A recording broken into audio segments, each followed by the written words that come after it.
स्वागत है आपका द बड़ा भारत शो में। ऐसे लोग जो भारत को बड़ा भारत बनाते हैं, उन्हीं की कहानियां हम आप तक पहुंचाते हैं। आज के एपिसोड में एक बड़े खास व्यक्ति से मिलने वाले हैं, जिसको आप खुद ही छोड़ नहीं पाएंगे इस वीडियो को बीच में। पुलिस विभाग में कुछ ऐसे लोग हैं जिन्होंने जनता के डर को खत्म किया है। उन्हीं में से आज एक व्यक्ति नवनीत सिकेरा से आपको मिलवाने जा रहे हैं। Additional director general of police Uttar Pradesh में, encounter specialist, super cop, inspiration behind आपने देख ली होगी वो वेब सीरीज भौकाल। भौकाल सीजन 1, 2, क्रिमिनल्स इनके नाम से आज भी थर थर कांपते हैं। मुजफ्फरनगर में क्राइम का पूरा सफाया कर दिया और इनोवेटर हैं, रिफॉर्मर हैं, मोटिवेशनल स्पीकर हैं। और आज इनकी लाइफ से कुछ समझेंगे, इनके जीवन के संघर्ष को समझेंगे। कितना आसान है, कितना मुश्किल है नवनीत सिकेरा बनना। कौन है नवनीत सिकेरा? इनकी स्ट्रगल और सक्सेस स्टोरी से शुरू करते हैं। सर, पहले तो आपका बहुत स्वागत है। Thank you so much, thank you so much. आपने इतना बड़ा परिचय दे दिया है कि मुझे लग रहा है मैं बहुत बड़े वजन के नीचे दब गया हूँ। अरे यार, ये आपकी विनम्रता ना मुझे बहुत प्रभावित करती है, क्योंकि मैं इस वीडियो से पहले भी इनसे थोड़ी देर मिला था। पर सबसे पहले कहते हैं कि कॉमन मैन उस दिन सुपरमैन बन जाता है जिस दिन वो अपनी ताकत को पहचान लेता है, जिस दिन वो अपनी स्ट्रेंथ को पहचान लेता है। आप ऐसे गांव से आए हैं जहां बिजली भी बहुत समय बाद पहुंची है। शायद अभी 2015 के बाद, हमारी प्रधानमंत्री की एक योजना के बाद, मैंने सुना आपके गांव में बिजली पहुंची है।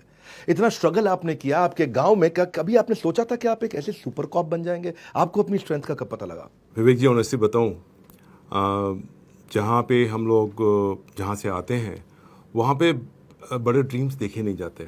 वहाँ पे तो हमारे यहाँ जो ड्रीम होता है मैक्सिमम ये होता है कि पुलिस में हम अगर भर्ती हो जाएं, that is the constable level, या आर्मी में सोल्जर बन जाए, वी आर डन। क्योंकि उससे बड़ा कुछ देखा नहीं आपने। Until unless there is some inspiration, आप कुछ देखो, आप ड्रीम कहाँ से बनाओगे? तो इसीलिए मैंने कहा था आपसे कि आप जो लोगों को, बच्चों, जो आजकल के बच्चे हैं, उनको जो आप ड्रीम दिखा रहे हैं, ये बहुत बड़ा काम कर रहे हैं और इससे बहुत बड़ा लाभ होगा। क्योंकि बच्चों को ड्रीम देखना ज़रूरी है और ड्रीम को कैसे पाना है, वो रास्ता चुनना ज़रूरी है। वो रास्ता आप दिखाने का काम कर रहे हैं। तो this is something absolutely stunning. मतलब यही तो गुरु का काम है। गुरु गोविंद दो खड़े, आप गुरु का काम कर रहे हैं। अरे अरे, thank you, so kind of you. ये एक जो आपकी सुपर कॉप की छवि आपकी बातों में भी दिखती है, एकदम फिट एंड स्ट्रांग, बिल्कुल स्ट्रांग स्पाइन आपकी। अभी आप अर्ली 30s में लगते हैं। देखने में उम्र कितनी है आपकी? हाँ, that is I am ADG no, I am 50+। 50+? Yes. लेकिन मुझे विश्वास नहीं हो रहा था, तो मैं कैमरा पे पूछना चाहता था आपसे। किसान परिवार में आपका जन्म हुआ और आप 12वीं तक हिंदी मीडियम में पढ़े। हंसराज कॉलेज में मैंने सुना एडमिशन के लिए आपको क्लर्क ने वहाँ फॉर्म भी नहीं दिया। हिंदी मीडियम से आप आए थे, क्लर्क ने आपको फॉर्म भी नहीं दिया, सरकास्टिक तरीके से आपको भगा दिया। पहले मैं वहाँ से बात करना चाहता हूँ, हंसराज में एडमिशन नहीं मिला, कैसा लगा आपको? देखिए, होता क्या है कि जब आप छोटी जगह से निकल कर आते हैं तो बहुत डरे हुए होते हैं। इतना डर लगता है कि, और ख़ासतौर से जो एक डर हिंदी बेल्ट वालों को होता है वो इंग्लिश लैंग्वेज का होता है। आप कितने भी स्मार्ट सही, सामने वाले ने अगर एक सेंटेंस इंग्लिश में बोल दिया तो आपका सारा कॉन्फिडेंस शैटर कर जाता है। ये एक सच्ची बात है। अब जो आपने बात पूछी वो ये थी कि हुआ ये कि 12th मैंने गवर्नमेंट इंटर कॉलेज से किया, हिंदी बेल्ट से किया, यूपी बोर्ड से किया। यूपी बोर्ड में नंबर बड़े कम आते हैं। तो उसके बाद जो है चारों तरफ जाना शुरू किया कि भाई हम आगे क्या एडमिशन लें, कहीं पे लें। तो बस यही था, 12th कर लिया, आप कहीं बीएससी करो या बीए करो जाके, that is the simple thing. तो उसमें मैं जगह जगह भाग दौड़ के कर रहा था। तो मैं छोटा था, मैं ही जाता था। तो एक बार रात को बस में बैठे, सुबह सुबह आईएसबीटी पहुंच जाते थे। आई मीन रुकने रुकाने की कोई जगह होती नहीं थी। तो रात में बस में बैठ के जाना, सुबह पहुंचना आईएसबीटी पे, बस थोड़ा सा तैयार व्यार होना और निकल गए। किसी पूछते पाछते, दिल्ली के बारे में भी ज़्यादा जानकारी नहीं थी। तो वहाँ पे 2-3 कॉलेजेस से मैंने फॉर्म लिए, मिल गए। एक इंसिडेंट थी जिसने वाकई अंदर तक हिला दिया, और वो हुआ ये कि एक कॉलेज में मैं पहुँचा तो मैंने कहा एडमिशन फॉर्म्स यहीं मिल रहे हैं। तो उसने मेरे को देखते ही बोला, कहाँ से आए हो? यूपी से, बिहार से? तो मैंने कहा यूपी से। तो वो मतलब बजाय कुछ बात बोलने के, ही केम आउट, तो कंधे पर हाथ रखे, बोला कि देखो ऐसा है, ये दिल्ली है, यहाँ पे अपने बाप का पैसा बर्बाद मत करो। और कहाँ से आए हो? मैंने कहा सर, बताया आपने जहाँ से आया था। बोले नहीं, अभी कहाँ से आए हो? मैंने कहा आईएसबीटी से। उसने मेरे को 2 रुपये का सिक्का दिया, कहता है सामने मुद्रिका मिलती है, 300 कुछ नंबर, बैठो और वापस वहाँ जाओ, डोंट वेस्ट। तो उसके कहने पे मैं, ये सब कुछ इतनी जल्दी हुआ, मैं समझ ही नहीं पाया हुआ क्या। लेकिन इतना ख़राब लगा मुझे कि फॉर्म तक नहीं दिया और 2 रुपये और दे दिए, जैसे मैं भिखारी हूँ, बेइज्जत करके बाहर निकाल दिया। तो जब मैं ISBD जा रहा था सिटी बस में बैठ के, अचानक से जो होता है ना, आदमी के अंदर प्रेशर बढ़ जाता है तो रुआं सा हो जाता है, आंखों में आंसू निकल पड़ते हैं। आंखों में से आंसू निकल गए और सुबह के रोने लगा। तो अड़ोस पड़ोस के लोगों ने समझा शायद ये बच्चा है, कुछ प्रॉब्लम हो गई है, जीव कट गई है इसकी। तो वो आए मदद के लिए कि कुछ मदद कर देते हैं। तो उनको मैंने एक्सप्लेन किया, नहीं ऐसी बात नहीं है। अब उनको क्या बताएं क्या बात है, तो चुपचाप आया। लेकिन हाँ, उस दिन मन में एक संकल्प लिया था मैंने, जो 12th के बच्चे जो देख रहे हैं मुझे, मैं आपको बताऊं, उस दिन मन में संकल्प ले लिया था कि अब एडमिशन हंसराज से बेहतर कॉलेज में लेना है। मैंने खुद भौकाल आपकी वेब सीरीज़ देखी। भौकाल को बहुत व्यूज़ मिले हैं, बहुत पसंद किया गया। मैंने देखा कि बाकी पुलिस वाले तो कुछ गाली देते थे, आपको मैंने कभी कोई मुंह से गाली देते नहीं सुना। तो क्या आपके मुंह से कभी गाली निकलती थी? मैं जनरली नहीं देता हूँ, ऐसा नहीं है कि गालियाँ देना मुझे आता नहीं है। अब आपको मैं ये कहूँ कि मैंने IIT रुड़की से पढ़ाई की और मुझे गाली देना नहीं आता है तो आप भी मुस्कराएंगे। सी, इंजीनियरिंग कॉलेज के लड़के को तो रैगिंग में इतनी गालियाँ सिखा दी जाती हैं कि पूरी ज़िंदगी फिर उसको नई गालियाँ सीखने की ज़रूरत नहीं पड़ती है। मैंने भोकाल में देखा था कि एक प्रॉपर्टी के विवाद में आपके पिताजी की काफ़ी इंसल्ट करी एक पुलिस वाले ने, और वो प्रॉपर्टी के विवाद में आपके पास पेपर भी था। और मुझे ऐसा लगता है कि अगर मैं रियल लाइफ में आज आपसे पूछूं, आप एक सुपर कॉप हैं, सुपर हीरो हैं, आज आपको पूरा देश जानता है, और जो बाई चांस में नहीं जानता उसको जानना चाहिए। हाँ, ये नवनीत से खेरा है, इन्होंने जो काम किया मुजफ्फरनगर में, वो आप देखिएगा सीरीज़ में, आप समझेंगे। लेकिन मैं पूछना चाहता हूँ कि क्या आज भी वो दर्द है आपके मन में, जो पिता की बेइज्जती हुई आपके सामने? क्योंकि बेटे के सामने होना, पिता की इंसल्ट, ये बहुत तकलीफ देता है। वो एक टर्निंग पॉइंट था, और वो पहला मेरी लाइफ का, मेरे पिता के लाइफ का, हमारे कजन्स का। उन्हें कागज़ उठा के मुंह पे मारे थे। हमारा पहला मौका था जब हम पुलिस के ऑफिस में गए थे। पुलिस से दूर दूर तक कोई मतलब नहीं, दिस इज फर्स्ट टाइम। और हुआ ये था कि जब मेरे फादर बिल्कुल he was 59 years old, retirement के बहुत करीब थे, तो उन्होंने कहा कि मैं अब जो मुझे ग्रेजुटी वगैरह मिल रही है, मैं उससे एक मकान बनवा लेता हूँ। तो उससे पहले गांव में रहते थे या हम लोग किराए के मकान में रहते थे।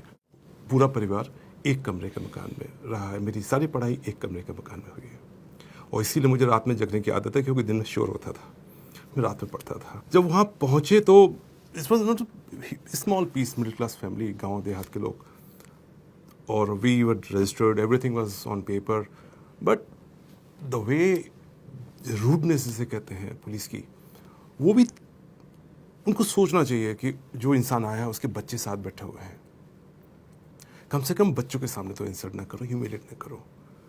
And but he did it.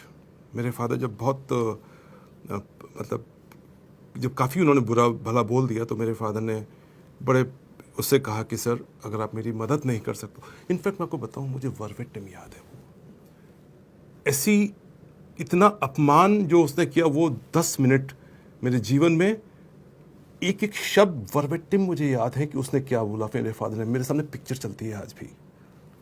वो एक बहुत गहरा दर्द है अंदर दिल के, लेकिन ईश्वर ने बहुत अच्छे से उसको निभाया। तो मेरे फादर ने एंड में यही कहा कि अगर आप मेरी मदद नहीं कर सकते हैं तो मेरी बेइज्जती मत करो। On this he just through that paper, जो एनवेलप पेपर्स दिखाए थे पापा के लगा आके। और मैं ये आज पहली बार बोल रहा हूँ, मैंने कभी बोला नहीं। मैंने अपनी आंखें इधर उधर देखी कि मुझे कुछ मिल जाए तो मैं I hate this man right now. वो एक मोमेंट था एक्सट्रीम नाराजगी का, गुस्से का। फिर उसकी अगली बात ये हुई कि मेरे फादर ने कहा कि आप मेरी ऐसी बेइज्जती ना करो। उसके बाद मेरे अंदर तेजी से गुस्सा आया, और उसी वक्त मेरे फादर ने एक बात और कही, मेरा लड़का भी रुड़की से क्लास 1 इंजीनियर है। एग्जैक्ट यही शब्द बोले हैं। तो उस पर उस एरोगेंट ऑफिसर का वर्ड्स थे, अरे ऐसे इंजीनियर मारे मारे फिरते हैं, हमको धौंस दे रहे हो इंजीनियर बनने की, क्या उखड़ो, समथिंग लाइक दिस। बहुत ही गंदे शब्दों में, जो मैं यहाँ पे बोल भी नहीं सकता। खैर, हम सब लोग उठ के वहाँ से निकल आए, लेकिन मेरे मन में ये बात बहुत चुभ गई, बहुत ज़्यादा चुभ गई कि इंजीनियर्स मारे मारे फिरते हैं। और उसके बाद क्या हुआ कि 2-3 दिन में मैंने महसूस किया कि मेरे फादर कुछ खा पी नहीं रहे हैं, बोल नहीं रहे हैं।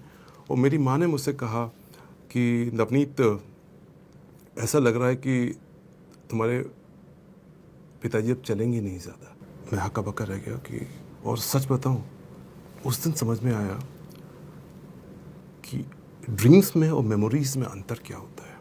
He was a retired person, पूरी ज़िंदगी बड़ी इज्जत से जिया था उन्होंने, कोई काम ऐसा नहीं किया जिससे कोई गलती से भी बेइज्जती करते। और जब वो फैग एंड अपने रिटायरमेंट पर आए तो पूरे बच्चों के सामने ऐसे बेइज्जत हुए जिसकी कोई लिमिट नहीं। उनकी सारी मेमोरीज को ख़त्म कर दिया था उस इंसान ने। और वो इतना बड़ा पेन था कि उससे वो उबर नहीं पा रहे थे। और फिर इस घटना ने मुझे अंदर तक इस तरीके से निचोड़ दिया कि if I have to respect my father, अगर इनको, अब बेसिकली ही लॉस्ट हिज ऑनर। फिर मेरी अगली जंग थी उनके ऑनर को वापस लाने की। आपने उसी से डिसाइड किया कि आप आईपीएस बनेंगे? That day I decided. मैं मंदिर गया, माता रानी के सामने माथा टेका। हिम्मत नहीं थी बेसिकली, मैं आपको ऑनेस्टली बताऊं कि मैं आईपीएस बन सकता हूँ। हिम्मत थी ही नहीं सी। जब तक आपके आसपास के लोग अच्छा ना करें, आपको खुद पे कॉन्फिडेंस नहीं आता है। नहीं पता था कर पाऊंगा, लेकिन मंदिर की सीढ़ियों पर बैठे बैठे somehow ये एहसास हुआ कि करना ही है। न पिता का साया नहीं रहेगा तेरे ऊपर, उनकी ब्लेसिंग्स नहीं रहेंगी तेरे ऊपर, करना ही है। वो जुनून जब पैदा हुआ, मुझे कुछ भी नहीं आता जाता था, लेकिन मैं फिर से वही बताऊं आपको कि अगर आप जुनून पाल लें सच्चा दिल से, ईश्वर मदद करता है, पूरा ब्रह्मांड मदद करता है, मदद आएगी। अद्भुत व्यक्ति हैं आप। मेरा कोई आवश्यकता नहीं है पूछने की कि क्या नवनीत सिखेरा इमोशनल है। मुझे लगता है कि उसका उत्तर हमें दिखाई पड़ रहा है यहाँ। कई बार इमोशंस पे एक बड़ी गलतफहमी वाली बात आ जाती है। लोग समझते हैं कि जो लोग के आंसू आ जाते हैं वो कमज़ोर होते हैं। ये एक बहुत बड़ी गलतफहमी है, क्योंकि जिसके अंदर आंसू नहीं आते उसके अंदर हृदय नहीं है, वो इंसान की पीड़ा नहीं समझ सकता। और जो इंसान की पीड़ा नहीं समझ सकता वो कभी करेजियस नहीं हो सकता, वो कभी साहसी नहीं हो सकता। अगर आप पूरा इतिहास उठाकर देखें, साहसी वो बना है जिसकी आंख में आंसू थे और जिसने दूसरे आंख के आंसू को अपना मिशन बना लिया। आपने मुजफ्फरनगर के लोगों के दर्द को दूर किया। मीडिया ने आपको आज तक एनकाउंटर स्पेशलिस्ट बोला है। ये एनकाउंटर स्पेशलिस्ट का मीनिंग क्या होता है? दो प्रॉब्लम है। एक तो सिस्टम में बहुत कमियां हैं जो समय के साथ सुधर रही हैं, नो डाउट प्रोग्रेस हो रही है, धीमे धीमे बहुत अच्छी हो रही है, ट्रांसपेरेंसी आ रही है। At the same time demand बहुत ज़्यादा है, हमारा पॉपुलेशन बर्डन इतना ज़्यादा है कि हम चाह के भी सोचें कि हम बिल्कुल सही से काम करें, कर नहीं पाते। वो प्रेशर बहुत ज़्यादा हमारे ऊपर होता है। और उस प्रेशर में पब्लिक जो होती है ना, आम जनता, सबसे ज़्यादा वो पिसती है। भाई जो रिसोर्स वाला पर्सन है वो तो फ़ोन करके अपना काम करा लेगा, वो कहीं ना कहीं से अपना जुगाड़ फुगाड़ बिठा के फ़ोन वोन करके पहुंच जाएगा, एसएसपी साहब उससे मिल लेंगे। आम जनता से कौन मिलेगा फिर? तो होता क्या है, जब कोई एसएसपी या डिस्ट्रिक्ट मजिस्ट्रेट बढ़िया काम करता है, वो आम जनता की बात सुन के ऑन स्पॉट न्याय की बात करना शुरू करता, नहीं हम करेंगे, ओनस लेता है। आपकी परेशानी है, हम आप ही की दी हुई सैलरी ले रहे हैं, गवर्नमेंट सर्वेंट है, सर्वेंट पब्लिक सर्वेंट है, हमें आपका काम करना है। इस भावना से जब आप काम करना शुरू करते हो ना, तो जनता में, मीडिया में इतना विश्वास पैदा होता है, वो लोग सडनली आपको हीरो बना देते हैं। और सडनली वो आपको कभी सिंघम के नाम से, कभी सिम्बा के नाम से, कभी एनकाउंटर स्पेस, वो तरह तरह के नाम बताना शुरू कर देते हैं। आपने कुछ नहीं किया, आपको कुछ अलग करने की ज़रूरत भी नहीं है। जो सही है, लीगली सही है, मोरली सही है, जो ड्यूटी है वो करिए। लेकिन प्रॉब्लम ये है कि उतना भी नहीं कर पाते हैं। आप सिर्फ उतना कर दीजिए तो ये तरह तरह के नाम उसमें आपको मिल जाते हैं, और उसके बाद वो मीडिया अपना चटकारे लेकर लिखता रहता है।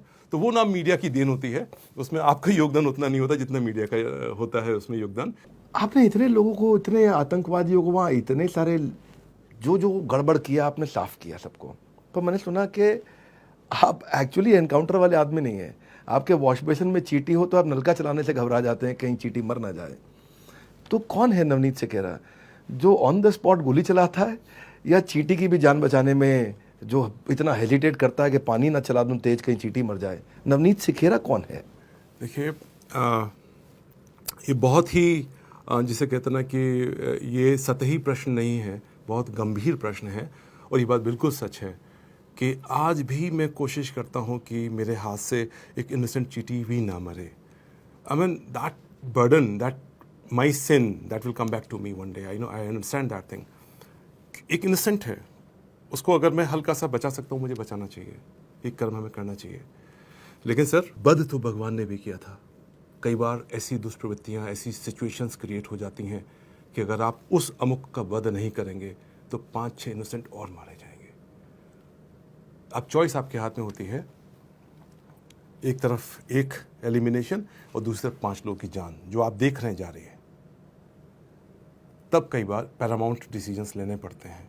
कभी कोई बड़ा टफ डिसीजन लिया आपने, यार ये डिसीजन लेना बहुत मुश्किल हुआ था, ऑन द स्पॉट आपने ऐसा डिसीजन लिया हो? देखिए, मैं आपको वही बताऊं, बहुत टफ डिसीजंस होते हैं। एक रियल लाइफ डिसीजन था कि there was a gangster and उसने हमारे यहाँ करीब 7-8 लोगों को उसने मर्डर किया था, अपहरण भी किया था। एंड हम लोग उसको बिल्कुल पागलों की तरह चेज कर रहे थे। एंड हमारी टीम ने फाइनली उसको स्पॉट कर लिया। हमारी टीम थोड़ा दूर थी, देवान स्नाइपर्स थे। एंड उन्होंने मेरे को बोला कि, एंड हमारी टीम ने ऑलमोस्ट 1 महीना मेहनत किया था, दिन रात मेहनत करके उसको ट्रैक किया। एंड स्नाइपर पे बिल्कुल क्रॉस हुआ आ गया। तब फ़ोन किया, सर आ गया है। मैंने पूछा, और आसपास कोई और तो नहीं है? क्योंकि इनोसेंट नहीं जाना चाहिए। तो उन्होंने कहा कि टीम में जो लोकल लड़के थे, बोला से कुछ नहीं, अपनी लौंडिया को खिला रहा है, उसके बेबी पैदा हुआ था, वो गोद में थी उसके। Now that's can not be done. 1 महीने की मेहनत किया, 6 महीने की मेहनत किया, 1 साल की मेहनत भी लग जाए, innocent can not be killed, नहीं हो सकता। I said no, nothing doing, आप नहीं करेंगे इसको, कम बैक। मेरी टीम बड़ी नाराज़ हुई मेरे से बाद में, but then I explain them. और रात में आए तो मैंने उनको अपने साथ बिठा के खिचड़ी खिलाई, उनको समझाया कि हम गलत काम नहीं कर सकते। नवनीत जी, नारियल जैसे आप, बाहर से तो कठोर दिखते हैं कि अंदर से बहुत आप एकदम मलाई है। लेकिन कभी ऐसा हुआ है कि किसी का एनकाउंटर करने के बाद आपको बहुत दुख हुआ हो, आप रो पड़े हो, यार गलत हो गया मुझसे, इसकी ज़रूरत नहीं थी, इसको रोका जा सकता एक था? बार नहीं, कई बार हुआ। अब आप इतने, पता नहीं आपकी टीम कौन सी है, ऐसी रिसर्च करके आप ऐसे क्वेश्चंस पूछ रहे हैं जो बिल्कुल, जैसे कहते हैं ना कि आप बिल्कुल पील ऑफ करके अंदर अंदर अनियंस की लेयर्स को खोलते चले जा रहे हैं। मेरी वल्नरेबल पॉइंट्स और डार्क स्पॉट्स सब पे आप अटैक करने जा रहे हैं। बट फैक्ट ये है, मैंने हमेशा महसूस किया कि जो क्रिमिनल्स में, कई सारे क्रिमिनल्स ऐसे थे जिनको हमारे सिस्टम की कमियों ने, हमारे लापरवाही ने उनको अपराधी बनाया, वरना अपराधी नहीं बनते। और ऐसे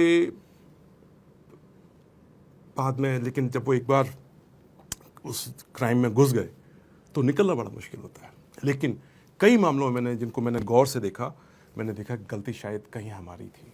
अगर हमने डे 1 पे सही निर्णय लिया होता तो शायद वो क्रिमिनल ना बनता, फौज का एक शानदार सिपाही बनता, हमारा बढ़िया गनर बनता। तो मैं जब उसका एक पर्टिकुलर केस में मुझे आज भी खराब लगता है कि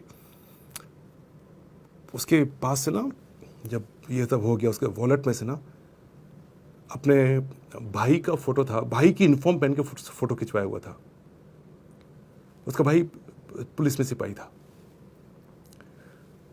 आप सोचो, जब आप, उसने अगर यूनिफॉर्म पहनी होगी तो उसका ड्रीम एक पुलिस वाला, एक फौजी बनने का रहा होगा, but he ended up as a criminal. उसको रोका जा सकता था, बट देयर इज प्रॉब्लम्स। मुझे लगता नहीं दूसरे नवनीत सिकेरा शायद मैं इस जीवन में देख पाऊंगा, ऐसे अद्भुत व्यक्ति हैं ये। थोड़ा आप जल लीजिए, आपका चेहरा देख करके मैं खुद बहुत इमोशनल हो गया हूँ आज आपको देख के। नो, पुरानी यादें आप दिला रहे हैं। बेसिकली आप मैनेजमेंट गुरु है ना, तो आप पर्सनैलिटीज़ को पील ऑफ करना जानते हैं कि how to get to the vulnerabilities. You are touching my vulnerabilities. मैं पूरा प्रयास करूंगा। लेकिन क्या है कि ये जो काम आपने किए हैं इतने अद्भुत हैं। मैं थोड़ा आसान करता हूँ, शिफ्ट करता हूँ, एक कहानी के बारे में जानना चाहता हूँ मैं। एक कोई रमेश कालिया थे, 2005 में आप उनका एनकाउंटर करने निकले थे, और उनका एनकाउंटर करने निकले तो आप लोग की टीम जो है नकली बाराती और नकली दूल्हा और नकली दुल्हन बन गए। जो आपके यहाँ पुलिस वाली मैडम थी उनको दुल्हन बना दिया, और जो वहाँ एक कांस्टेबल थे उनको दूल्हा बना दिया, और पूरी शादी के बारात लेके निकले और उनके घर पे जाकर के फिर उनको पकड़ा आपने। तो ये मतलब ये कैसे करते हैं आप ये प्लानिंग, ये एनकाउंटर की ऐसी प्लानिंग, ऐसी स्ट्रैटेजी? अभी आपसे देख रहे हैं तो लगता है यार इतना सुंदर, इतना अच्छा, इतना अद्भुत इंसान, इतना प्यारा ईमानदार इंसान, और फिर उसकी प्लानिंग को देखते हैं तो समझते हैं यार बड़ा डायनामिक पर्सनालिटी है। ये रमेश कालिया का किस्सा मैं जानना चाहूँगा। दरअसल रमेश कालिया जो था, ये तो big don kind of person, big don. Criminals और डॉन में थोड़ा अंतर होता है। ये माफिया टाइप था। माफिया लोग क्या करते हैं कि वो खुद कुछ नहीं करते, करवाते हैं क्राइम। वो इशारों पे पैसे देके काम कर, मतलब दिमाग से काम कराते हैं।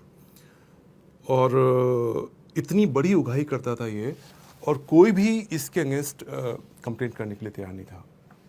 और ये इतना बड़ा माफिया डॉन था कि जैसे LDA का कोई प्रोजेक्ट चल रहा है, उस पर जो है एक ट्रक सीमेंट आके खड़ा हुआ, तो इसका एक आदमी जाएगा, ड्राइवर से बोलेगा ट्रक मोड़ ले, पूरा ट्रक मोड़ के कहीं भी भिजवा देगा, और LDA भी शिकायत नहीं करेगा। जैसे बड़े बड़े लोग हैं, ज़मीनें ले रखी हैं, वहाँ पे जाके इसने अपना एक झोपड़ा डाल दिया, तो वो ज़मीन कब्जा हो गई उसकी। हिम्मत ही नहीं पड़ती थी उसके पास जाने की। एंड जब हमारी टीम है, इससे पहले का जो एक्सपीरियंस बताता था कि जब हमारी टीम उसके पास जाने की कोशिश करती थी, उसने बिल्कुल ऐसी जगह पे अपना घर बनाया हुआ था कि उसके आसपास करीब 200 मीटर के एरिया में कुछ भी नहीं था, खुला हुआ था। एंड पूरा ग्राउंड था, ओपन एरिया।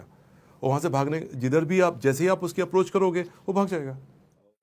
जैसे ही आप उसके अप्रोच करोगे, उसके सामने से उसके घर से 200 मीटर दूर एक रास्ता जाता था। उस रास्ते पर कोई गाड़ी भी खड़ी हो जाए तो उसके आदमी वहाँ पे खड़े रहते थे, पूछते थे गाड़ी क्यों खड़ी की, क्यों रुक, किसी गाड़ी को रुकने भी नहीं देता था वहाँ पर। तो उसको पकड़ पाना बहुत मुश्किल काम था। तो ये बात मैं आज रिवील कर रहा हूँ कि लोग कहते हैं पुलिस कुछ करती नहीं है। आप यकीन मानिए, हमारी जो टीम थी, जिसमें जयप्रकाश थे, SKS प्रताप थे, विनोद शिरोही, बहुत सारे लोग थे जो कुछ नाम याद आ रहे हैं, जो लीडी थी पूनम, इन लोगों ने कभी दूधिया बन के दूध पे मोटरसाइकिल पे मॉर्निंग में उसके बहाने से बाकायदा टैंक लगाकर मिलकर उस रास्ते से गए और मेंटल मैप बनाई, क्योंकि उस ज़माने में कैमरा में फ़ोन नहीं होता था, उसकी मैपिंग बनाई पूरी बाकायदा। सिमिलरली मॉर्निंग में लोटा लेकर जो है मैदान के बहाने से उस एरिया को रैकी किया। We did 1 month recce on this के अगर ये भागेगा तो किधर भागेगा। Lots of planning was done into it. And then finally ये सोचा बाहर आप जाओगे कैसे, तो कोई तरीका नहीं था। एक ही तरीका, फिर किसी ने बोला कि ऐसा करते हैं शादी का लेके चलते, तो शादी में थोड़े लोग कहेंगे शादी के बारात वाले लोग हैं, गाड़ी वाड़ी ख़राब हो गई होगी, तो वो प्लान किया। तो फिर उसमें हमने कहा ऐसा ना करें कि हम लोग पुलिस वाले जो गलती करते हैं कि कहीं जाते हैं और शूज़ अपने रेड कलर के पहन के पहुंच जाते हैं, तुरंत पहचान में आ जाते हैं पुलिस वाले। तो मैंने कहा बेवकूफ़ी नहीं करनी है, it's a very important operation, तो बड़ी मेटिकुलस प्लानिंग करेंगे। तो प्लानिंग बहुत मेटिकुलस करते थे, बारीकी से, कि कोई जैसे PhD आप करते हैं, कोई गलती छूटनी नहीं चाहिए, it should end to end मिलना चाहिए इस सारी चीज़ें में। तो उसमें जो हमारी लेडी कांस्टेबल थी, मुझे याद आ रहा है उसका नाम पूनम था, उसको हमने कहा, बड़ी झिझकते हुए कहा कि ये रोल तुम्हें करना है तो वो भी तैयार हुई, बड़ी डेयरिंग लेडी थी, वो तैयार हो गई।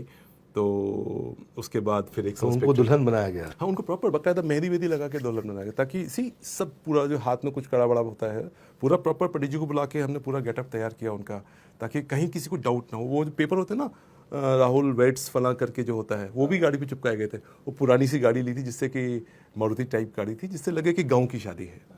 तो इस तरीके से वहाँ पर हम लोग पहुँचे थे। तो गाड़ी वहाँ पहुँचा के खड़े हो गए। हाँ, गाड़ी वहाँ पहुँचा के थोड़ा सा उसमें से धुआं निकाल दिया गाड़ी में से, तो वो लोग आ गए तुरंत कि ये धुआं कैसे निकल रहा है। तो पता कि सब गाड़ी खराब गर्म हो गई होगी, सब हाथ जोड़ के।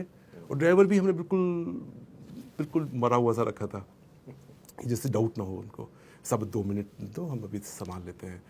और पीछे जो था वो टेम्पो था, वो एक जो मिनी बस टाइप होती, उसमें हमारे सब लोग बैठे हुए थे। And there was one person जिससे वो उगाही मांग रहा था, तो उसने हमें हेल्प किया था कि उगाही वो मांग रहा है मेरे से, और मैं पैसे देना चाहूँगा, लेकिन मैं उतना नहीं है जितना मांग रहा था, कि 10 लाख मांग रहा था। उसने कहा मैं 1 लाख उसे दूंगा। रमेश कालिया। तो वो पैसे देने, हमें कैसे पता चलेगा वो अंदर है या नहीं है।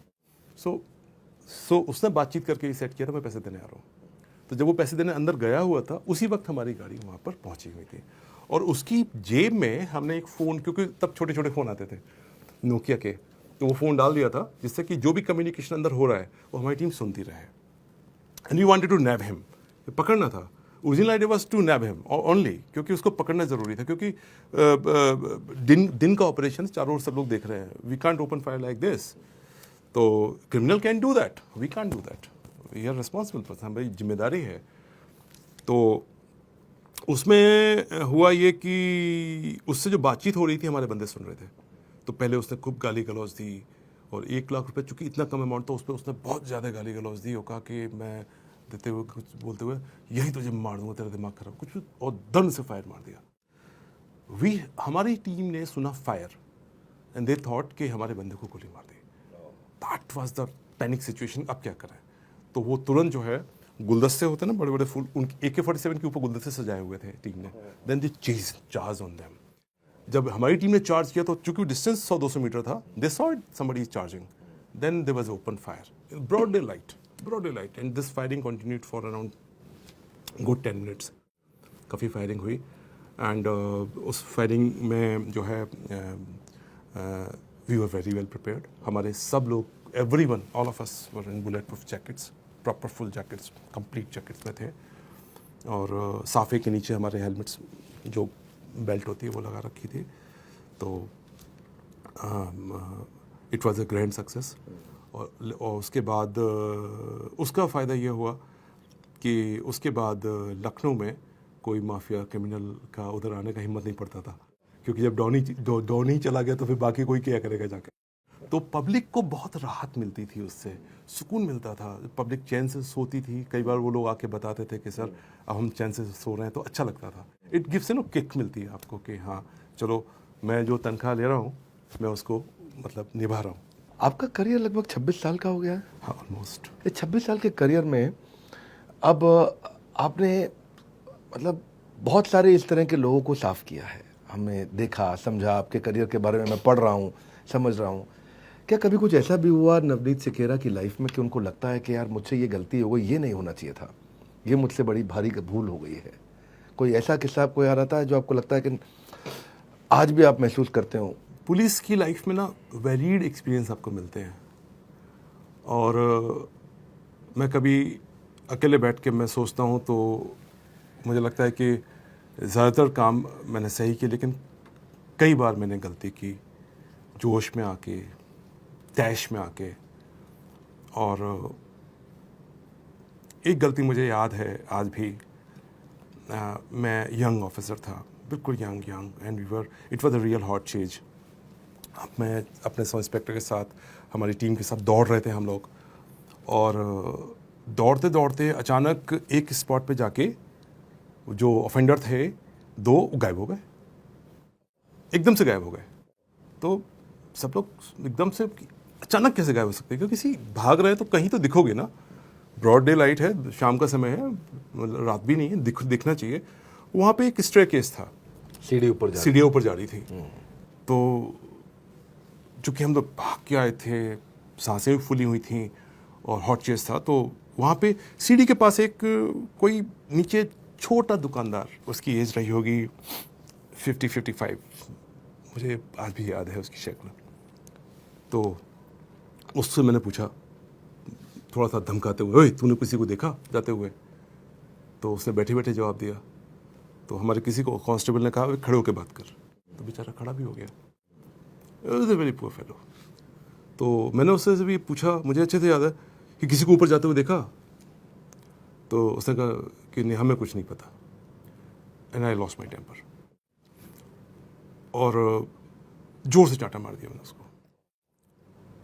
वो 50-55 का रहा होगा, और वो इतनी जोर का चांटा लगा उसके, बेचारा ऐसे करके ऐसे नीचे बैठ गया, खड़ा नहीं हो पाया। उसके बाद वो गलत हुआ, उसको थप्पड़ नहीं मारना चाहिए था। ये वो नवनीत सिकेरा हैं जिन्हें बचपन में अंग्रेजी नहीं आती थी, 6ठी क्लास में A for apple, B for boy, C for cat सीखा, लेकिन आगे चल के मैंने सुना, क्या ये बात सही है, कि आपने कनाडा में जाकर के अंग्रेजों की यूनिवर्सिटी में उनको अंग्रेजी सिखाई है। आप एक सुपर कॉप हैं। अगर मैं आपको एक नई पावर देना चाहूँ, आपको एक सुपर पावर आपको दे सकता हूँ, तो आप वो कौन सी चीज करना चाहेंगे? फैमिली और ड्यूटी आपके लिए पहले क्या आता है?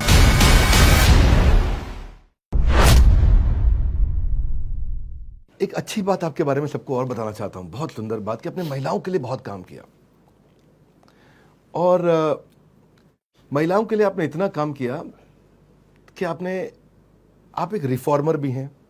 आपने इतने सुंदर आपने इनोवेशन लाके शुरू किए। 1090 भी आपने यूपी के अंदर पहली बार आप ही ने शुरू किया था। मैं आपको बताना चाहता हूँ एक्सटेंट ऑफ द प्रॉब्लम, और सबसे इंपॉर्टेंट डेटा जो उसमें बताना चाहूँगा मैं आपको, नेशनल क्राइम रिकॉर्ड ब्यूरो का, कि जैसे फॉर एग्जांपल रेप के ऊपर जब प्रॉब्लम खड़ी होती है, सिचुएशन आती है, तो हमें लगता है कि हम लोग बहुत सारे सोल्यूशन बताना शुरू कर देते हैं कि स्ट्रीट लाइट लगे, ये सब प्रीटी ओके, इसमें कोई दिक्कत नहीं है, स्ट्रीट लाइट लगे अच्छी बात है, बट मैं आपको उसकी जेनेसिस बताना चाहता हूँ कि रियल रेपिस्ट कौन है। आप नेशनल क्राइम रिकॉर्ड ब्यूरो का डेटा उठा के देखिए, पूरे देश में जितने रेप होते हैं बमुश्किल से 10% रेप केस रजिस्टर होते हैं, ठीक है, और जो रजिस्टर हो रहे हैं उनमें से 95% केसेस में जो ऑफेंडर है वो उस लड़की का फैमिलियर होता है, परिवार में होता है, परिवार का होता है, रिश्तेदार होता है, चचा ताऊ होता है या उसका कज़न होता है। तो जो असली प्रॉब्लम है वो हमारे घर के अंदर है सर, बाहर नहीं, वो हमारे जहन के अंदर है, उसको लड़ना है। तो जो विमेन पावर लाइन था वो यही था कि उस जहनियत को चेंज करना है, उसमें ये चीज़ लानी है कि लड़कियों के अंदर ये जोश भरना है, चुप्पी तोड़ो खुलकर बोलो। जब आप एक आईजी वुमेन पावर लाइन थे, उस समय आपकी एक लाइन थी कि लड़कियों को अगर तुमने छेड़ा तो तुम्हें पाताल से ढूंढ लाऊंगा, और ये इसने बड़ा कॉन्फिडेंस दिया था हमारे लोगों को कि अगर लड़की को छेड़ा तुझे पाताल से ढूंढ के ले आऊँगा। ये आप में ये मतलब क्या हुआ था, आपने ये बात बोली, और ये कैसे, मतलब आप थोड़े जिद्दी जुनूनी व्यक्ति लगते हैं कि पाताल से ढूंढ लाऊंगा। मतलब नॉर्मली ये अगर इतना से देखा जाए तो खाली हमने फिल्मों तक ही देखा था, रियल लाइफ में नहीं देख पाया ऐसे सुपर कॉप। मैं आपको बताऊं, अभी मैं विमेन पावर लाइन में नहीं हूं, लेकिन अभी भी बहुत सी लड़कियां, महिलाएं, बच्चियां मेरा ईमेल ढूंढकर या फेसबुक ढूंढकर मुझे कहती हैं आपने ये वीडियो में कहा था, अब आप मेरी हेल्प करो। तो फिर मैं उनकी पूरी कोशिश करता हूं कि आपको अगर ये अपेक्षा है और अगर मेरी बात से आपके अंदर हिम्मत आई है, I think mission is if not fully. एक जगह आपने कहा था कि अगर तुमने अपना व्यवहार ठीक नहीं किया तो मैं तुम्हारा व्यवहार ठीक कर दूंगा।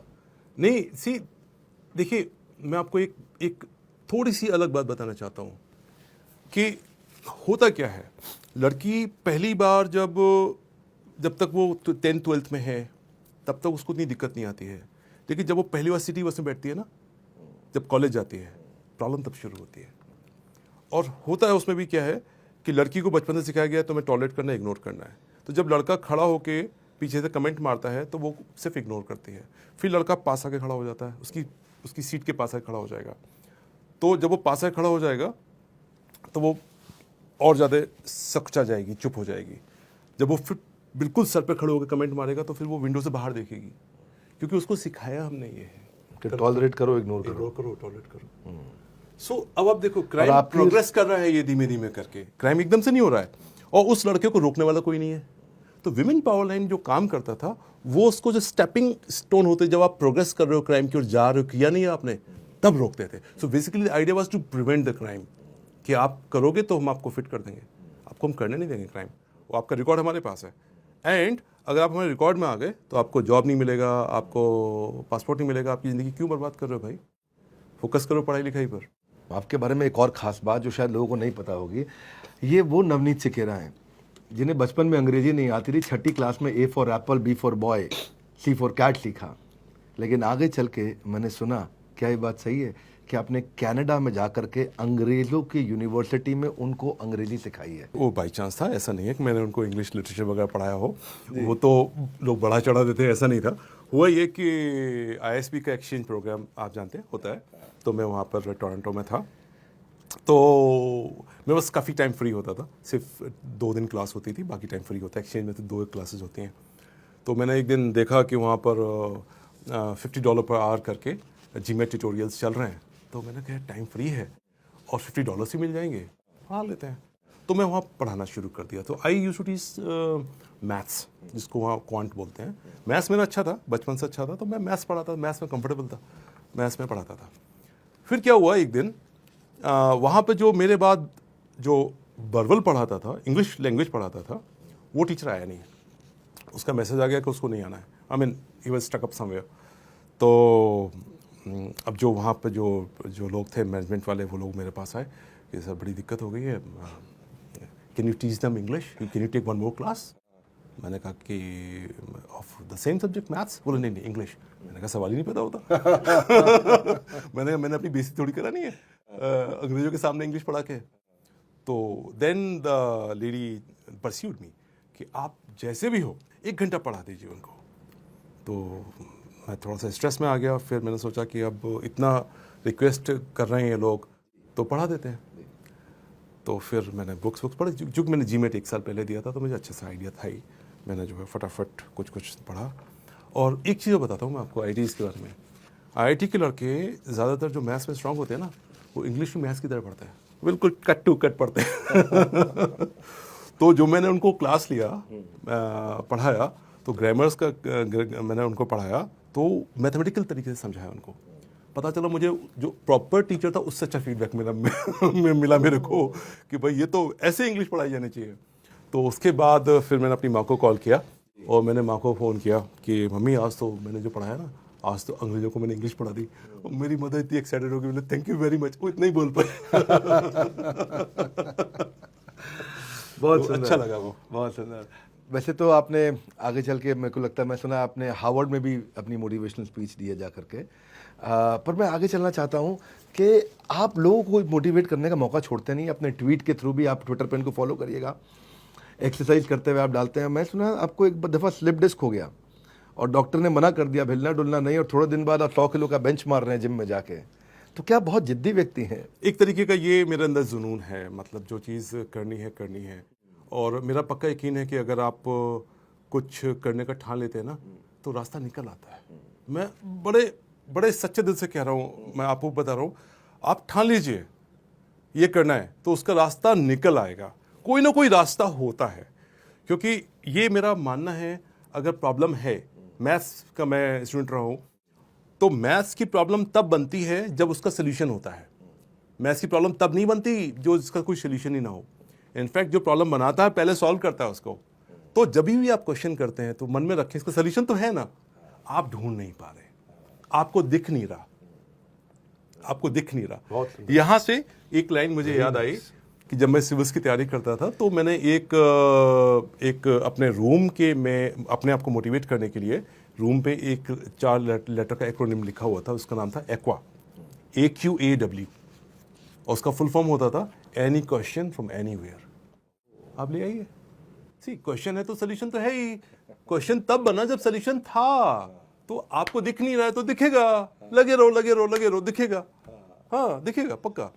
एक आपसे मैं और पूछना चाहता हूँ कि आप एक सुपर कॉप हैं, और आज मैं कहूँ कि अगर मैं आपको एक नई पावर देना चाहूँ, आपको एक सुपर पावर आपको दे सकता हूँ मैं, तो आप वो कौन सी चीज़ करना चाहेंगे? वो कौन सी एक अगर ख्वाहिश है आपकी कि आपको एक नई सुपर पावर मिले, तो आप क्या करना चाहेंगे? वैसे तो जनरली मैं आपको बताऊं कि मेरा जो, अब आपने पूछा था कि MBA करने के बाद अब क्या, हाँ, जॉब के बाद अब क्या। आपने IIT किया, आपने सिविल्स क्लियर किया, आपने ISB हैदराबाद से आपने पढ़ाई किया, पूरा MBA कंप्लीट किया, तो नेक्स्ट क्या इच्छा बाकी है? मैं आपको वही बताता हूँ कि अब मेरे मन में ये आता है कि मुझे जो मिला, कई बार मैं बिल्कुल सच्ची बोल रहा हूँ ईमानदारी से, कई बार मुझे ऐसा लगता है कि ना मुझे मेरी हैसियत से ज़्यादा मिल गया।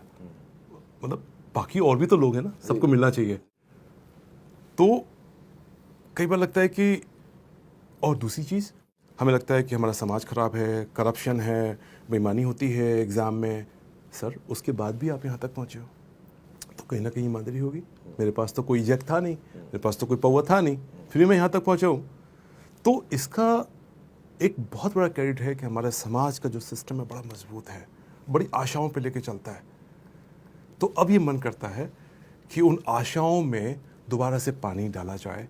हज़ारों लाखों जो बच्चे हैं ना, उनमें एक ड्रीम डाला जाए, उनके अंदर एक आग भरी जाए कि अच्छा करो, लाइफ में कुछ बड़ा करो, और कर सकते हैं। और हम सब मिलकर करेंगे ना, तभी देश हमारा महान से महान। आपकी धर्मपत्नी पूजा सेकेरा भी ये काम कर रही हैं, वो भी लोगों को मोटिवेट करती हैं, इंस्पायर करती हैं, NGOs में वो इनफैक्ट सबसे ज़्यादा तो मुझे इंस्पायर करती हैं। और ये फैक्ट है कि इतने सारे काम करने के लिए अगर घर पे पूजा का साथ नहीं होता, और उनका जिसे कहते हैं ना कि अनक्वेश्चन्ड सपोर्ट नहीं होता, तो शायद मेरे लिए ये सब कर पाना मुश्किल होता। तो आज की डेट में मेरी लाइफ में 3 बहुत महत्वपूर्ण लोग हैं, 3 महिलाएं। सबसे पहले मेरी माँ, दूसरी मेरी पत्नी पूजा, एंड थर्ड मेरी डॉटर, जो मेरे लिए सबसे बड़ी ताकत है, मेरे लिए सबसे बड़ा source of energy and source of inspiration है, ऑल द 3। सुपर सॉलिड, बहुत ही अच्छी चर्चा रही आपके साथ। लेकिन अब मैं थोड़ा व्यूअर्स के साथ और आपके साथ थोड़ा एक गेम खेलते हैं। Let's go. अब इस समय rapid fire round. Rapid fire round में हम आपको टाइम नहीं देंगे, बिल्कुल टाइम नहीं देंगे, आपको फट से आंसर करना है। You mean to shoot, want to shoot with the AK-47, right? Huh? Tuck, tuck, tuck, tuck, rapid fire. नहीं, देखिए उसमें आपसे कोई नहीं जीत सकता है, उसमें हम आपसे कम्पीट नहीं करेंगे, लेकिन हम अपने सवालों की बौछार तो जरूर करेंगे। मेरा पहला प्रश्न आपसे, घर में पुलिस वाला कौन है, पूजा या नवनीत? वो होम मिनिस्टर है।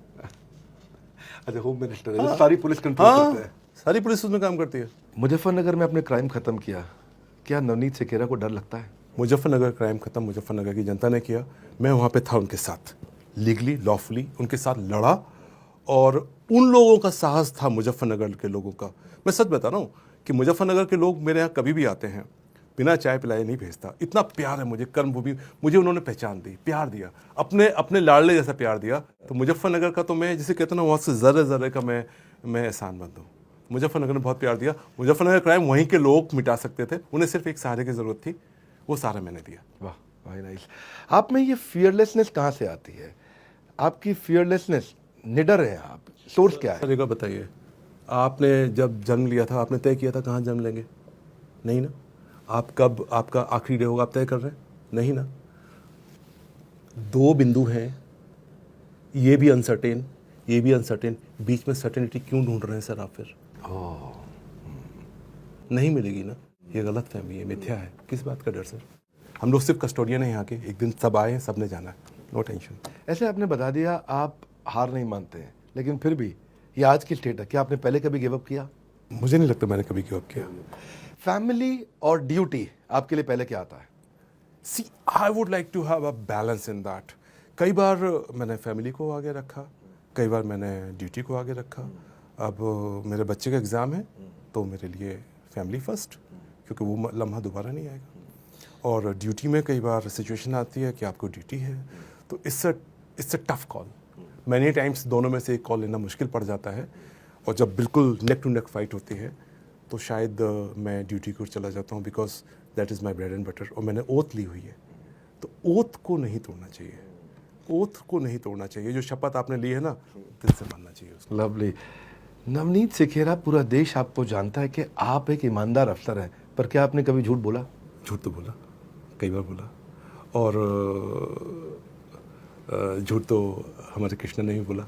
अगर ना बोलते तो इतना बड़ा सत्य का जीत कैसे कराते। लेकिन वो झूठ बोलकर मुझे रिग्रेट नहीं है, रिग्रेट नहीं है बिल्कुल। वो एक रीजन के लिए था। कई बार हम अपने बच्चों को झूठ बोलते हैं, हम कई बार जो हमारे साथ होते हैं उनको मोटिवेट करने के लिए झूठ बोलते हैं, नहीं तुम्हारे अंदर दम है, करो, और वो कर जाते हैं कई बार। नवनीत जी, आप एएसपी रहे, आप डीएसपी रहे, आप एसएसपी रहे, आप आईजी रहे, आप एडीजी, तो अभी आपको कौन सी पोस्ट पे, कौन सी पोजीशन में सबसे ज़्यादा सेटिस्फैक्शन मिला? देखिए, अगर फील्ड जॉब का जो मज़ा है वो तो एज एएसपी, और बीच में जब तक आप एसएसपी होते हैं तब तक बिल्कुल जिसे कहते हैं फ्रंट लाइन पे खड़े होकर कर रहे होते हैं। बाद में फिर आप प्लानिंग वाले जोन में आते हैं। तो जनरली क्या होता है, जो लोग फ्रंट पे लड़ रहे हैं उनको तो पता है ना सामने क्या हो रहा है, टेंशन उसको होता है जो कमांड रूम बैठा हुआ है। तो बाकी जो पोजीशंस हैं वो स्ट्रेस वाली होती हैं। मैं बैठ के सोच रहा हूँ क्या हो रहा है, I want to help them out but I am not there. तो ये सिचुएशन आती है। बट अगर आप कहें कि पूरे टेन्योर का सबसे ज़्यादा सेटिस्फाइंग टाइम कौन सा था, तो मुझे चूज करना थोड़ा सा मुश्किल हो जाएगा, क्योंकि मुजफ्फरनगर, लखनऊ, वाराणसी, इतना प्यार मिला ना लोगों से कि वो बैलेंस आउट करना मुश्किल है। वैसे तो स्ट्रैटेजी ऐसी होनी चाहिए कि जहाँ भी कहीं क्राइम हो तो ये अनाउंसमेंट कर दें कि नवनीत सेखेरा जी यहाँ फील्ड पे आ रहे हैं, तो वो डर के मारे वैसे ही ख़त्म हो जाएगा। बहरहाल आगे पूछता हूँ आपसे कि वेब सीरीज़ के बाद आपको क्या लगता है, अब आपको बॉलीवुड में आना चाहिए? इसी देखिए, लेकिन आपको बात बताऊँ, the real story, the real thing was more enterprising, it was more thrilling. real life में जो थ्रिल था वो बहुत ज़्यादा होता है। वो फियर, वो इमोशन रियल लाइफ में बहुत ज़्यादा होता है। तो भौकाल में उतना भौकाल नहीं था? भौकाल एक वेब सीरीज़ के OTT प्लेटफॉर्म को माइंड में रखकर बनाई गई थी। कंपेयर करें रियल लाइफ से तो मुझे लगता है कि रियल लाइफ में ज़्यादा थ्रिल था। अच्छा चलिए, मोहित रैना ने क्या नवनीत सेखेरा का रोल ठीक से निभाया? नहीं, बहुत अच्छा निभाया। And Mohit Raina is a very good actor. बस मेरी थोड़ी सी उनसे बहुत छोटी सी कंप्लेन ये थी कि वो हंसते कम है। मैं तो बहुत हंसता हूँ। इतना स्ट्रेस लेकर अगर आप काम करेंगे तो काम नहीं हो पाएगा। टीम के साथ हंसना, मुस्कुराना, उनके साथ गले में हंसना भी ज़रूरी है। आपकी पूरी लाइफ फिल्मी जैसी है। आप क्या हिंदी फिल्में भी बहुत देखते हैं? और अगर आप देखते हैं तो आपकी फेवरेट हिंदी फिल्म कौन सी है? मैं हिंदी फिल्में बहुत देखता हूँ और मुझे एक मूवी बहुत पसंद है जिसको मैं मुझे लगता है शायद 40-50 बार देख चुका हूँगा। वो है लगे रहो मुन्ना भाई। बड़ी प्यारी मूवी है। ओके। बहुत प्यारी मूवी है एंड ब्रिलियंट मूवी। और इंग्लिश में एक मूवी है, उसको भी मैं करीब 30-40 बार देख चुका हूँ। ये थोड़ा पागलपन है, जो चीज़ पसंद आती है उसको मैं 50 बार देखूंगा, अदरवाइज नहीं देखूंगा। That is 300 लियोनार्डिस। उसको भी मैंने करीब। भौकाल कितनी बार देखी? भौकाल मैंने एक बार देखा और देख के बोर हो गया। क्योंकि मैंने उस जिंदगी को जिया है तो मुझे हमेशा उसमें कमी नजर आती है। नहीं ऐसे नहीं था। तो अपने आप को देख पाना बड़ा मुश्किल काम होता है। लेकिन लगे रहो मुन्ना भाई एंड 300 वर्थ वॉचिंग मूवीज है। अच्छा, 2 प्रश्न और। आपको सबसे ज़्यादा नफरत किस चीज़ से है? और अगर कभी ऐसा हुआ है कि आपने गुस्से में अपना आपा खो दिया हो? एक तो मैंने अभी बताया कि गुस्से में मैंने आपा खोया था, जिसका मैं आज तक रिग्रेट करता हूँ। लेकिन जनरली मैं गुस्सा नहीं करता हूँ, और इसीलिए नहीं करता हूँ कि अगर मुझे भीड़ से अलग होना है तो मेरा व्यवहार भी भीड़ से अलग होना चाहिए। अगर कोई आदमी ऐसी लगी हुई बात कह रहा है कि जिस पे आपा मैं खोऊं, तो कोई भी आदमी आपा खोएगा। अगर मैं भी आपा खो रहा हूं तो इसका मतलब मैं भीड़ का हिस्सा हूं, तो वो नहीं करना है। और मैंने ये बचपन से सीखा इस बात को कि मैक्सिमम गलतियां क्या होती हैं, हमारी जो जुबान से निकल जाता है ना, रायता उसी से फैल जाता है। इसीलिए कभी भी शब्द ऐसे ना निकले मुंह से जो सामने वाले को हर्ट करे। बहुत अच्छा लगा आपसे मिलकर के आज। किसी भी सभ्य समाज की सबसे पहली ज़रूरत है कि वहाँ पे अत्याचार और हिंसा ना हो। और कहते हैं कि यदा यदा ही धर्मस्य ग्लानिर्भवति भारत अभ्युत्थानम धर्मस्य तदात्मानं सृजाम्यहम्। जब भी अत्याचार या हिंसा होता है तो भगवान अवतार लेते हैं, और इस समय कलयुग में भगवान बार बार अवतार नहीं लेते। ऐसे ही लोगों के थ्रू, नवनीत सेकेरा जी जैसे लोगों के थ्रू, जो कि ईमानदार और ड्यूटी बाउंड पुलिस ऑफिसर है, इन्हीं के थ्रू आते हैं और समाज को कंट्रोल करते हैं। थैंक यू नवनीत सेकेरा जी, आपसे बहुत कुछ सीखने को मिला है। लर्निंग ऑडियंस के लिए क्या है कि आपके अंदर भी एक सुपर हीरो छुपा हुआ है, बस अपनी स्ट्रेंथ को पहचानिए, उसको तराशने की जरूरत है। इस वीडियो को आप स्टूडेंट्स को, यूपीएससी एस्पिरेंट्स को, या जिनको लगता है कि उनको इंग्लिश नहीं आती है और वो भी जाकर के अंग्रेजों को अंग्रेजी सिखा सकते हैं, जिनको लगता है कि वो कमजोर हैं, महिलाओं को, पुलिस वालों को, या कोई भी क्रिमिनल, उन तक इनकी चेतावनी पहुंचाइए। मिलते हैं आपसे अगले एपिसोड में एक और ग्रेट पर्सनालिटी के साथ। बस थोड़ा सा इंतजार, आ गया अगला बड़ा बुधवार। ऐसे ही लोगों की कहानी आप तक पहुंचाते हैं जो भारत को बड़ा भारत बनाते हैं। हमारे साथ जुड़े रहने के लिए, वर्ल्ड के नंबर 1 एंटरप्रेन्योरियल यूट्यूब चैनल पे आके उसको सब्सक्राइब करने के लिए आप सबका हृदय की गहराई से प्रेम पूर्वक बहुत बहुत धन्यवाद। नवनीत जी, आपका विशेष धन्यवाद। आज मिलने वाले हम राजू श्रीवास्तव जी से, जिन्हें किंग ऑफ कॉमेडी कहा जाता है। तो राजू श्रीवास्तव जो सबको इतना हंसाते हैं, सबको इतना गुदगुदाते हैं, क्या उन्हें भी कभी गुस्सा आता है? क्या लाफ्टर चैलेंज को आपका करियर का टर्निंग पॉइंट माना जाए? क्या आपने कभी किसी और का कंटेंट चुरा करके सुनाया है? आपको क्या लगता है राजू श्रीवास्तव अगर कॉमेडियन नहीं होते तो क्या होते?